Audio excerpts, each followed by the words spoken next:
নমস্কার, আমি সোমা দে। আমার চ্যানেলে সকলকে স্বাগত। আমি আজকে আপনাদের সামনে কাতলা মাছের একটা ইউনিক রেসিপি বানিয়ে দেখাচ্ছি। দেখতে থাকুন সম্পূর্ণ ভিডিওটা। আজকের রেসিপি মৌরি কাতলা।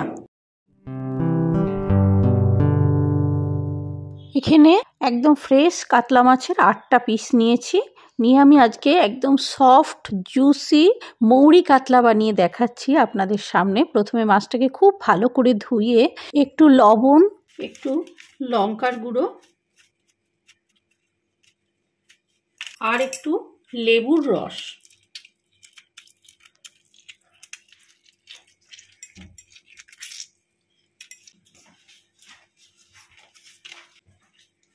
লঙ্কা মানে এখানে আমি একটু কাশ্মীরি লঙ্কার গুঁড়োই দিয়েছি, এমনি লঙ্কার গুঁড়ো ব্যবহার করি না কোনো সময়তেই। কাশ্মীরি লঙ্কার গুঁড়ো, একটু লবণ আর লেবুর রস। মাছে কোনো রকম আষ্টে গন্ধ থাকলেও চলে যায় লেবুর রসটা দেওয়া থাকলে। আর একটু অলিভ অয়েল। আপনারা অলিভ অয়েল না থাকলে এমনি সানফ্লাওয়ার অয়েল ব্যবহার করতে পারেন। এতে মাছটা খুব সফট থাকবে। অলিভ অয়েলটা ব্যবহার করলে ভার্জিন অলিভ অয়েল ব্যবহার করবেন। এটাকে এরকমভাবে ম্যারিনেট করে প্রায় আধ ঘন্টা রেখে দেব, তারপরে রান্না করব। মৌরি কাতলার মেন উপকরণ মৌরি। বড় চামচের 1.5 চামচ মৌরি আছে এখানে। প্রায় 2.5 থেকে 3 ইঞ্চি মাপের আদা আছে। আদা এখন একটু বেশি লাগে, যেহেতু নতুন আদা এখন, সেই জন্য। অন্য সময় হলে 2 ইঞ্চি মাপের আদা হলেই হয়ে যেত, এখন প্রায় 3 ইঞ্চি মতন আমি আদা নিয়েছি। আর এখানে কাঁচা লঙ্কা আছে 8টা, আর 2টো বড় সাইজের পেঁয়াজ আছে। এখানে প্রায় 14টা মতন কাজু বাদাম আছে। মৌরি, আদা, কাঁচা লঙ্কা আর কাজু বাদাম এটা একসাথে করে বেটে নেব। পরে পেঁয়াজটা আলাদা করে বাটছি। মৌরিটা বাটতে একটু টাইম লাগে, সেই জন্য অল্প একটু লবণ দিয়ে দিলাম, 1/4 চামচ লবণ দিয়ে দিলাম, তাহলে একটু তাড়াতাড়ি বাটা হয়। একদম মিহি পেস্ট বানিয়ে নিয়েছি মৌরি, আদা, লঙ্কা আর কাজু বাদাম। এবার পেঁয়াজটাও বেটে নিচ্ছি। পেঁয়াজটা বেটে নিয়েছি। কড়াইতে সাদা তেল গরম দিয়ে দিয়েছি। তেলটা ভালো মতো গরম করে মাছগুলো ভেজে নিচ্ছি।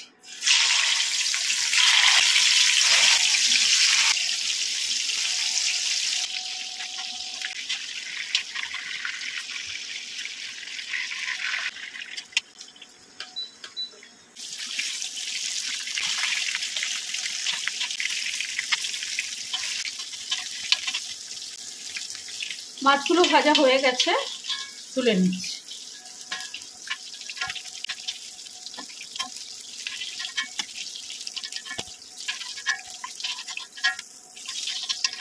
মাছগুলো সব ভাজা হয়ে গেছে। এবার এই তেলের মধ্যে এলাচ, দারচিনি আর লবঙ্গ, এলাচগুলো একটু ফাটিয়ে রেখেছি, দারচিনি আর লবঙ্গ একসাথে করে দিয়ে দিচ্ছি ফোড়নে। এলাচ, দারচিনি, লবঙ্গ আর 2টো তেজপাতা দিয়ে দিলাম।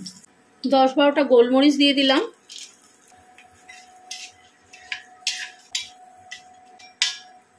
এই মশলাগুলো যখন ভালো মতো ভাজা হয়ে গেছে, খুব সুন্দর গন্ধ বেরোচ্ছে, তখন আমি এর মধ্যে পেঁয়াজ বাটাটা দিয়ে দিলাম।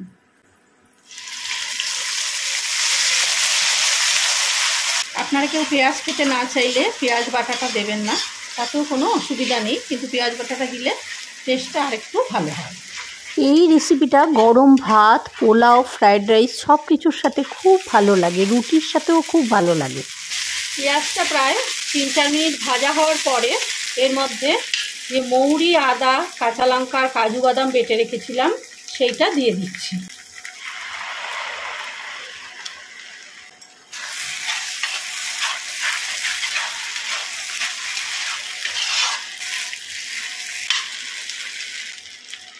বাটিতে যে মশলাটুকু লেগেছিল সেটুকু দিয়ে দিলাম।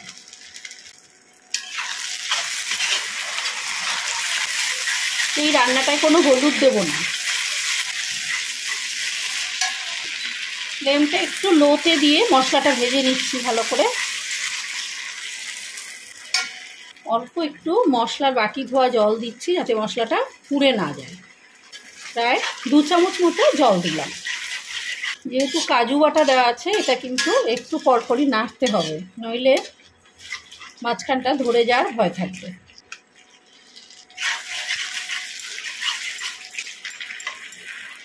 এখানে 100 গ্রাম মতন টক দই আছে।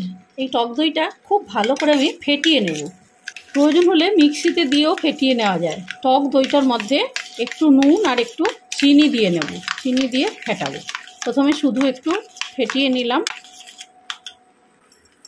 দইটার মধ্যে 1/2 চামচ লবণ আর ছোট চামচের 1 চামচ চিনি দিয়ে ফেটিয়ে নিচ্ছি। নুন আর চিনি থেকে একটু জল বেরোয়, যেটা দইটাকে আরও তাড়াতাড়ি স্মুথ করে দেয়।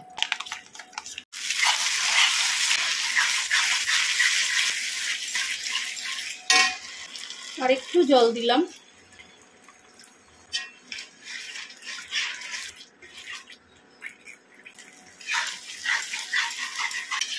মশলাটা থেকে তেল ছাড়ছে, মশলাটা মোটামুটি কষানো হয়ে গেছে। এবার আমি এর মধ্যে ফেটানো টক দইটা দিয়ে দিচ্ছি।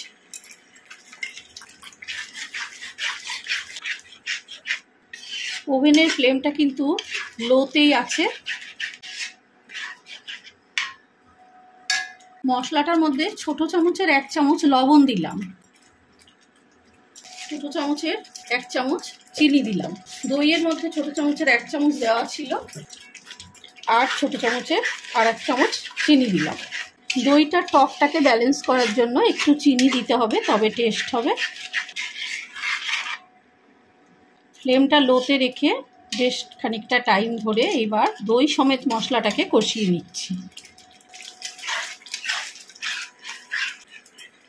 দইয়ের বাটিটা ধুয়ে একটু জল দিয়ে দিচ্ছি।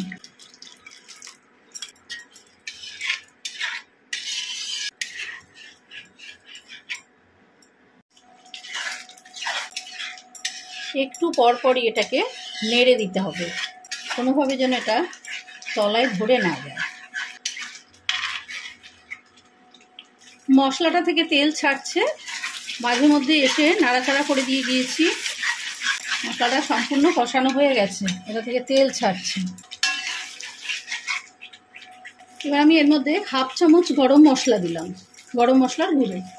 আর দিচ্ছি লেবুর রস। লেবুর রসটা অপশনাল, আপনারা দিতেও পারেন, নাও দিতে পারেন। লেবুর রসটা দিলে একটা হালকা টক ফ্লেভার আসে, খুব ভালো লাগে সেটা। লেবুর রসটার জন্য একটা হালকা টক টেস্ট আর একটা সুন্দর ফ্লেভারও হয়।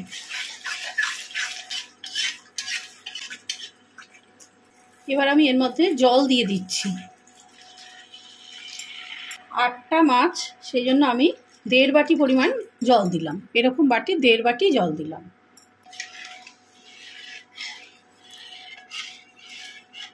এবার ফ্লেমটা হাইতে দিয়ে দিলাম, ঝোলটা যাতে ফুটে ওঠে গ্রেভিটা। যদি মনে হয় গ্রেভি আপনারা আর একটু বেশি খাবেন, তাহলে আরেকটু জল দেবেন। গ্রেভিটা ফুটে উঠেছে। এবার আমি মাছগুলোকে এক এক করে ছেড়ে দিচ্ছি।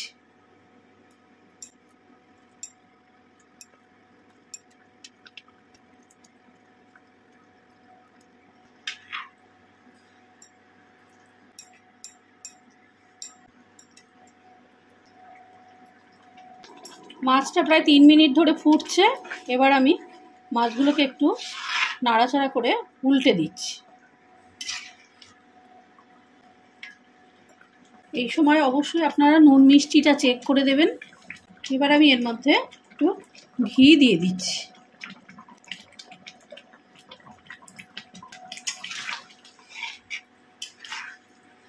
মৌরি কাতলা রান্নাটা আমার সম্পূর্ণ রেডি। এবার আমি ওভেনের ফ্লেমটা অফ করে দিচ্ছি, দিয়ে 10 মিনিট স্ট্যান্ডিং টাইম হিসেবে রাখবো, তারপরে পরিবেশন করব। দেখুন কি অসাধারণ হয়েছে মৌরি কাতলাটা। টেস্টটাও কিন্তু খুব দারুণ হয়। এইভাবে মাঝে মধ্যে একটু ঘুরিয়ে ফিরিয়ে মাছের ঝোল খেলে ভালোই লাগে। একঘেয়েমি মাছের ঝোলের থেকে একটু বাইরে আসা যায়, স্বাদটাও খুব সুন্দর হয়। ফ্লেমটা আমি অফ করে দিচ্ছি। যদি মনে হয় তেজপাতাগুলো এই সময় তুলে ফেলে দিতে পারেন, নইলে পরিবেশন করার সময় পাতে পড়বে। 10 মিনিট স্ট্যান্ডিং টাইম হিসেবে রাখার পর মাছটা পরিবেশন করার জন্য সম্পূর্ণ রেডি।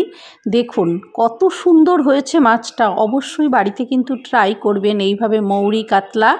আর রেসিপিটা কেমন হলো আমাকে অবশ্যই একটা কমেন্ট করে একটু জানাবেন। রান্নাটা কেমন লাগলো তাও জানাবেন। চ্যানেলে নতুন হয়ে থাকলে চ্যানেলটাকে সাবস্ক্রাইব করে আমার পাশে থাকবেন। ফেসবুকের বন্ধুরা অবশ্যই পেজটাকে লাইক করে ফলো করে দেবেন। আমার চ্যানেলের অন্যান্য ভিডিওগুলোও দেখবেন। সবাই খুব ভালো থাকবেন। নমস্কার।